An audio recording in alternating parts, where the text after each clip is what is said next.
ازيكم يا بنات؟ عاملين ايه؟ النهارده جايبه لكم ريفيو مهم جدا لكل بنت بتهتم ببشرتها ونظافتها الشخصيه. هتكلم عن مكنه ازاله الشعر من براون اللي بتشتغل بتقنيه الفتله، واللي الناس كتير بتسال عليها. هي بقى فعلا بتستاهل الفلوس دي ولا اي كلام؟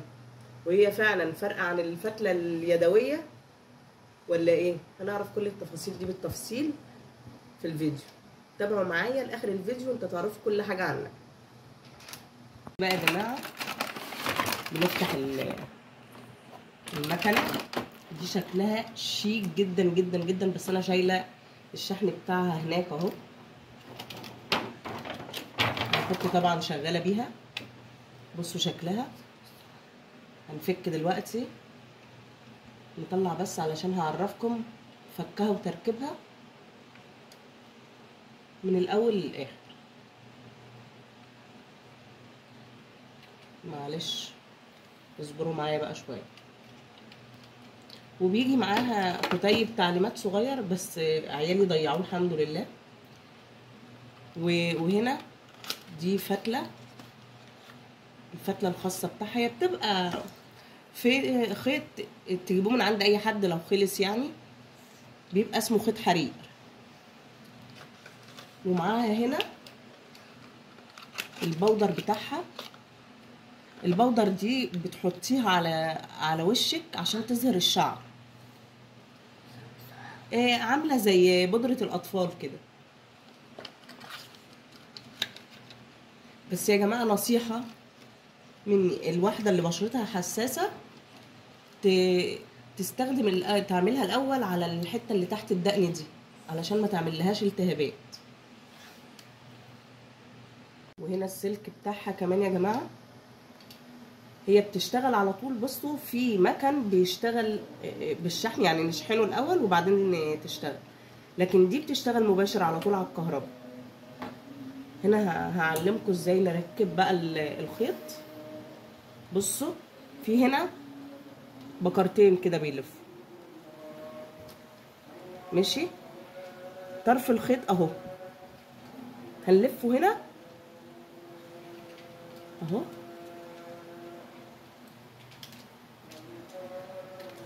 نلفه لفتين كده. نفك يا جماعه شويه اهي، ونمسك من هنا كده، نمسك الطرف ونطلع من هنا كده، نحطها في الفتحه دي، وبعدين ننزلها الحته اللي هي الدايره دي نحطها فيها اهي.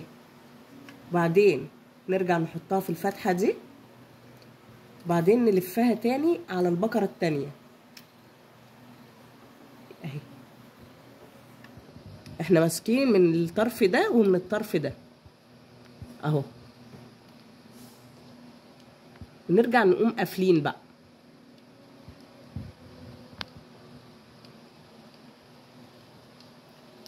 ونقوم قاصين هنا الفتله بقى الزياده اهي، مش عايزينها بقى في حاجه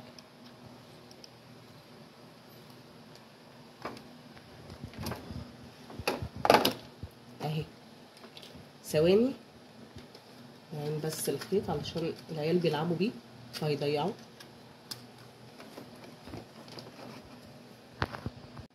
بصوا يا جماعه، هنا اهيت انا ركبت السلك. انا كان عندي مكنه تانية اسمها كيمي، ما كانتش حلوه خالص. ده السلك بتاعها. دي سبتها شويه على الكهرباء اتحرقت، يعني ما انصحكوش ان انتوا تجيبوها، لكن براون دي تحفه جدا. بصوا انا شغلت حطيت السلك اهي اهي.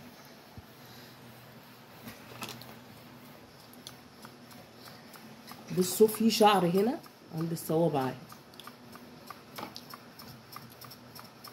اهي.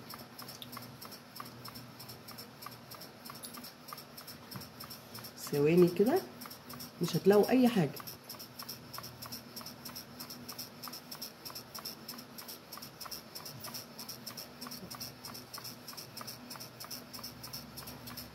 اهي.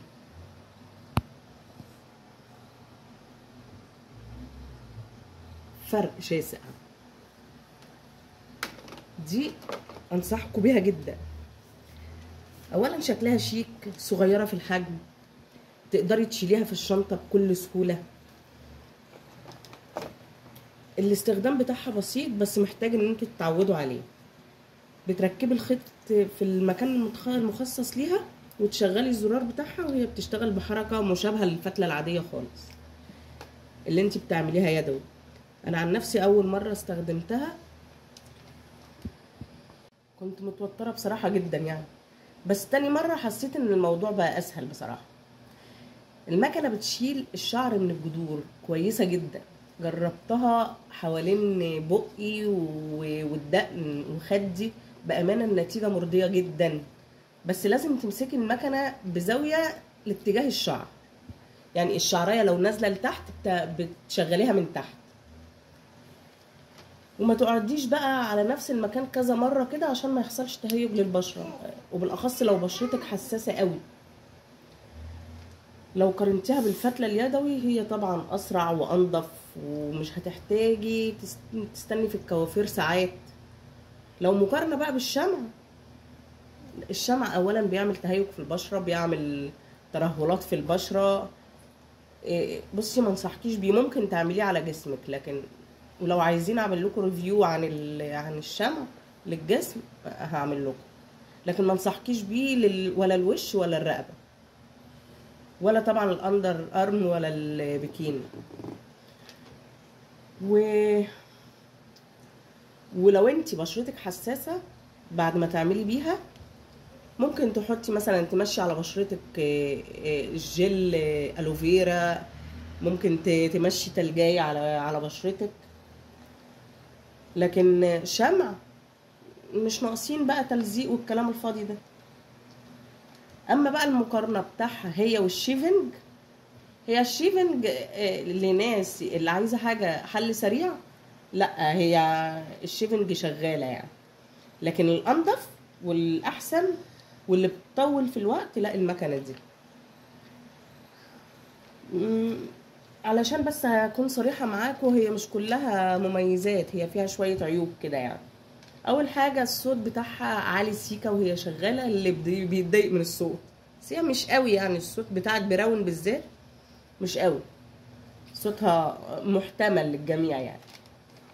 تاني حاجه مش سهله من اول استخدام، يعني انت لو اول مره تستخدمي حاجه زي دي لا مش سهله. لو انت عروسه لازم تتعودي عليها قبل ما تتجوزي، تتعودي عليها، ايدك تاخد عليها يعني. ده ممكن يخلي البنات يا عيني اللي في الاول لسه يتضايقوا. كمان اللي بشرتها بتحمر بسرعه لا ما انصحكيش قوي بيها يعني. او زي ما قلت لك تستخدمي جل الصبار بقى، او حته تلجايه، او ميه ساقعه. لكن انا المكنه دي انا شايفه ان هي مناسبه جدا للبنات اللي بتحب تهتم بنظافتها وبنفسها في البيت، وما تروحش بقى تقعد وتضيع وقتها في الكوافيرات. وعمليه انصحك تجربيها يعني. تقييمي ليها بقى لا 8/10. راحتي النفسيه ليها لا 10/10. بس خدي بالك من طريقه الاستخدام زي ما قلت لك. ولو عجبك بقى الفيديو تعملي لي لايك وتشتركي في القناه وتفعلي الجرس علشان يوصل لك كل تجارب الجديده. انا اول مره اعمل ريفيو عن حاجه في قناتي، يا ريت تشجعوني بقى.